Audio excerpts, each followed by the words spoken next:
Essa introdução, e aí eu coloquei um post também no meu blog, que a intranet do HSBC, que foi uma palestra na IBM na semana retrasada, em que eles apresentam uma intranet do HSBC, em que o gerente de tecnologia diz, olha, essa entrada desse novo ambiente da empresa não é um processo tecnológico, é um processo cultural. E esse processo cultural, e aí eu até vou fazer uma entrevista com ele, a gente trocou uns e-mails, que eu quero perguntar para ele, é o seguinte, até que ponto ele percebe que esse processo cultural não é a introdução de uma nova tecnologia numa velha empresa, é a introdução de uma nova tecnologia construindo uma nova empresa. E aí as pessoas vão dizer, não acredito que vá ter novas empresas, não acredito numa coisa chamada capitalismo colaborativo, não acredito que a colaboração será o elemento de relacionamento no futuro. Nós temos que pensar com a mente muito aberta, porque o Papa, na época do Lutero, quando falou do Lutero, falou, esse mongezinho, resolvam o problema dele. Resolvam o problema dele. O cara entendeu o recado. Quando foi tentar botar o cara para resolver o problema do cara, a massa não deixou. Porque o pessoal já estava em outro patamar.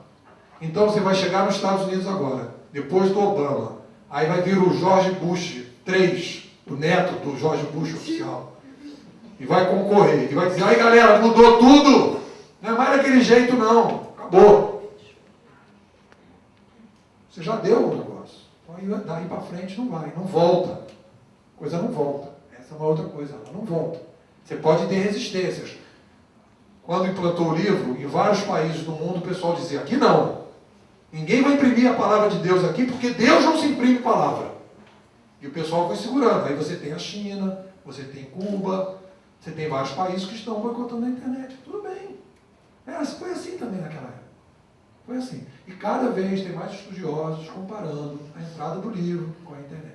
Então, para a gente poder entender a internet, aí vem a discussão da minha tese de doutorado, a gente tem que pensar. A internet só pode ser compreendida nesse processo histórico. E a nossa sociedade da informação e do conhecimento só pode ser compreendida nesse processo. Então, me perguntou um garoto hoje, lá no Web Insider, que saiu a matéria, então, não é sociedade da informação, o que é? Eu falei, você pode chamar o que você quiser. Mas eu acho que a gente está se aproximando da sociedade em rede digital. E a rede digital nunca houve. Alguém já viu uma rede digital no mundo em que a gente publica as coisas, que a gente guarda em pendrive? Isso é a primeira vez. Então vamos estudar e fundo a rede digital. E o que essa rede digital vai fazer de mudança dentro das instituições da sociedade. Aí a gente começa a se aproximar de uma coisa mais perto do que a gente está pensando em termos de teoria. A gente começa a entrar numa teoria que ajuda a gente, ajuda um pouco mais a perceber o problema de um novo ponto de vista. E não fica batendo cabeça e inventando coisas, como eu acho que é o caso da gestão do conhecimento. Uma questão assim, que me aflige, eu acho que aflige muitas pessoas assim, no dia a dia, é de como você consegue se manter conectado e acompanhando tudo o que, enfim, o que acontece nesse mundo digital, para você não ficar para trás, para você não ser engolido no que está acontecendo.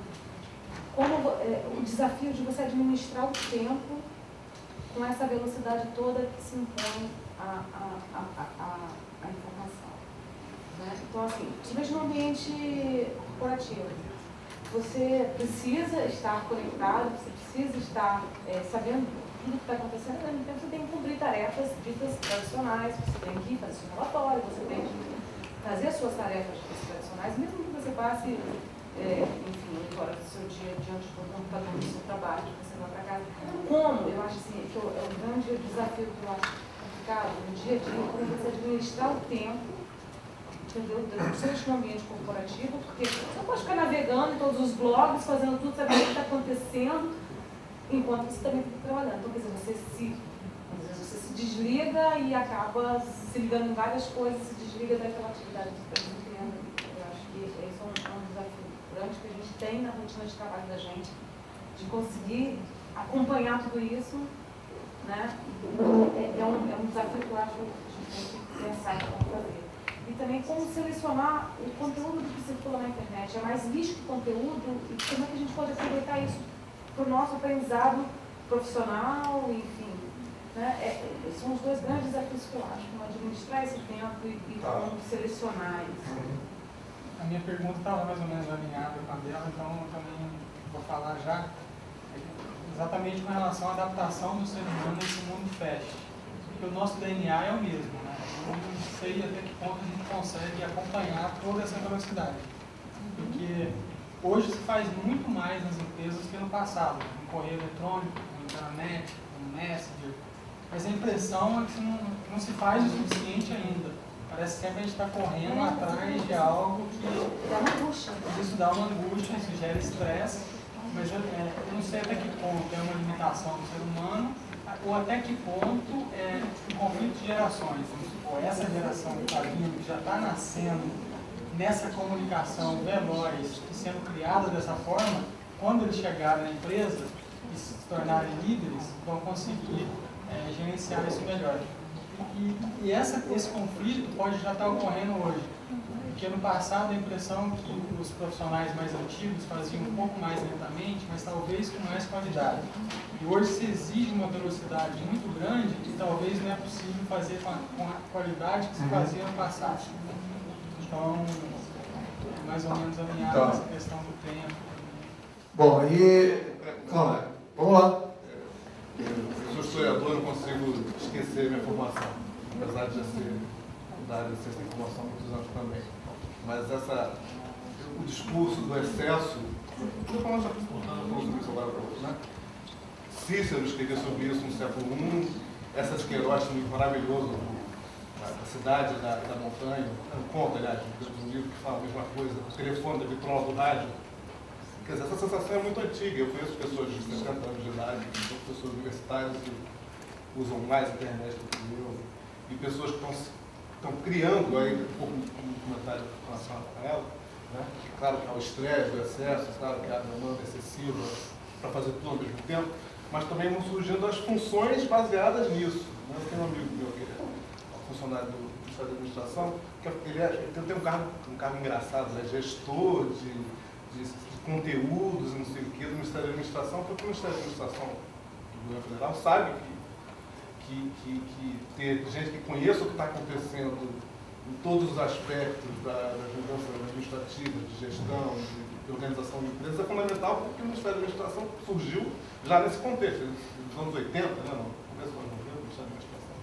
Então surgindo funções que já levam em conta essa mudança. As pessoas já vão, elas mesmas, não se sentindo obrigadas a trabalhar 8 horas por dia e estar conectado. Já faz parte do dia a dia delas. Eu tenho amigo que trabalha no BNDES também. Como é que ele lê tanto blog? É a função dele, dentro do BNDES, como economista, ler 200 blogs de economia, ler os jornais ingleses, científicos, americanos, eu reajo bastante à ideia de que não aguentamos mais que o DNA é o mesmo. Meu pai talvez achasse que o meu DNA é diferente do dele, porque eu via 8 horas de televisão por dia e jogava videogame Nintendo de 8 bits nos anos 70 e nos anos 90 e jogando nos anos 2000, nos anos 2010. Eu acho que o ser humano muda tanto quanto a sociedade muda, aliás, a sociedade muda tanto quanto o ser humano muda. Enfim, tem dificuldade de ver barreiras quebradas, não vejo barreiras, vejo mudanças. Eu acho que tudo isso aí me inquieta muito também. O que ela coloca, eu comecei no blog, eu tive numa palestra da Transpetro, um gerente da Transpetro me perguntou sobre essa questão da ansiedade da informação.